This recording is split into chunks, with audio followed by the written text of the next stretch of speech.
High, আমি অজন্তা। আমার বড় অনলাইন পরিবারকে আমার সাধারণ রান্নাঘরে ওয়েলকাম। আজকে আমি পনিরের একটা আইটেম করব। ইনগ্রেডিয়েন্টসগুলো প্রথমে দেখিয়ে দিচ্ছি।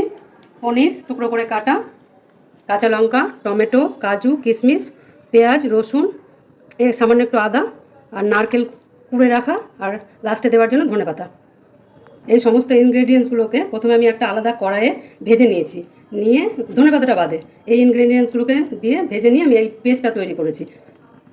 এবার পনিরগুলোকে প্রথমে আমি ভেজে নেব। তেলটা গরম হয়ে গেছে, পনিরগুলো হালকা ভাজা হয়ে গেছে, তুলে নিলাম। এবার একটা শুকনো লঙ্কা দিলাম, সামান্য একটু জিরে দিলাম, গ্যাসের বাড়িয়ে দিলাম। এবার ইনগ্রেডিয়েন্টসগুলো দিয়ে যে ভাজা পেস্টটা তৈরি করেছিলাম সেটা দিলাম।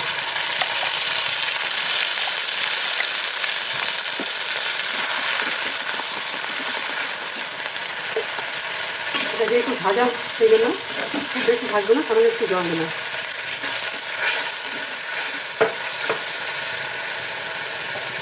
এবার একটু কাঁচুরি মেখে দিলাম, একটু ভাজা মশলা, একটু জিরে গুঁড়ো, আর অল্প ধনে গুঁড়ো।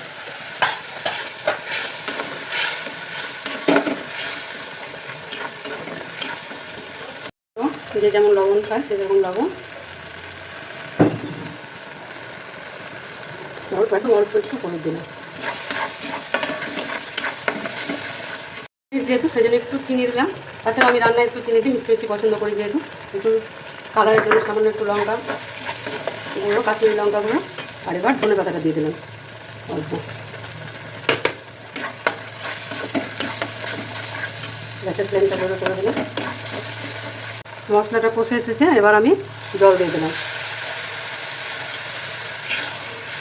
এবার ফুটে উঠলে পনিরটা দিয়ে দিলাম।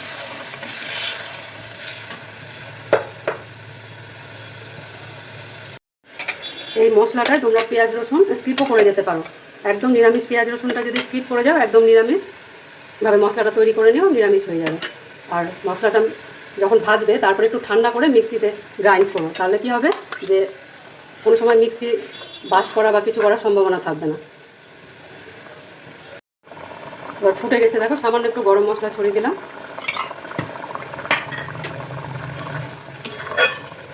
দিয়ে আমি নামিয়ে দিলাম।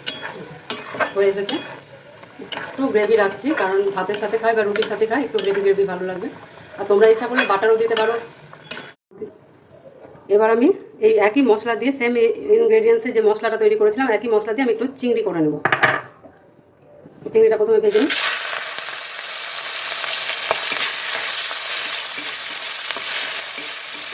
এই সেম মশলা দিয়ে তোমরা আলুর দমও করতে পারো, আবার চিকেনও করতে পারো, চিকেন কষা খুব সুন্দর হয়। চিংড়িটা ভাজা হয়ে গেছে, এবার একটু জিরে ফোড়ন দিলাম, শুকনো লঙ্কা। আমি আর তুললাম না, একেবারে মশলাটা দিয়ে নেব।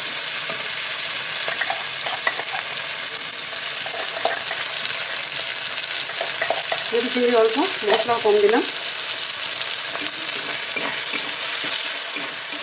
এবার নিয়ে একটু গ্যাসটা আস্তে করে দেবো, ঢাকা দিয়ে সামান্য একটু জল দেবো, সামান্য একদম সামান্য একটু জল দিয়ে ঢাকা দেবো। গ্যাসের ফ্লেমটা একদম ঠিক। এবার দেখো মশলাটা একদম তেল কষা হয়েছে, আমি গ্যাসের ফ্লেমটা একটু বাড়িয়ে দিলাম। দিয়ে এবার ভাজা মশলাগুলো সামান্য একটু করে দেবো, একটু জিরে গুঁড়ো, একটু ধনে গুঁড়ো, ভাজা মশলাটা সামান্য একটু, রেখে দেওয়া ধনে পাতা, একটু গরম মশলা, একটু ভাজা ভাজা করে নেব।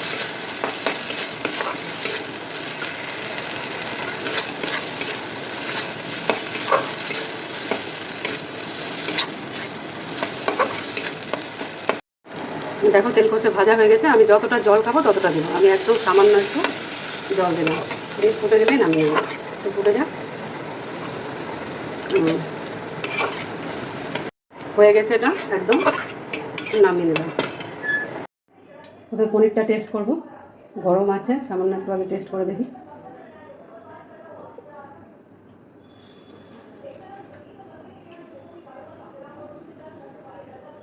খুব সুন্দর হয়েছে, তোমরা বাড়িতে ট্রাই করো। আমি যেহেতু ভেজিটেরিয়ান, চিংড়িটা আমি টেস্ট করছি না।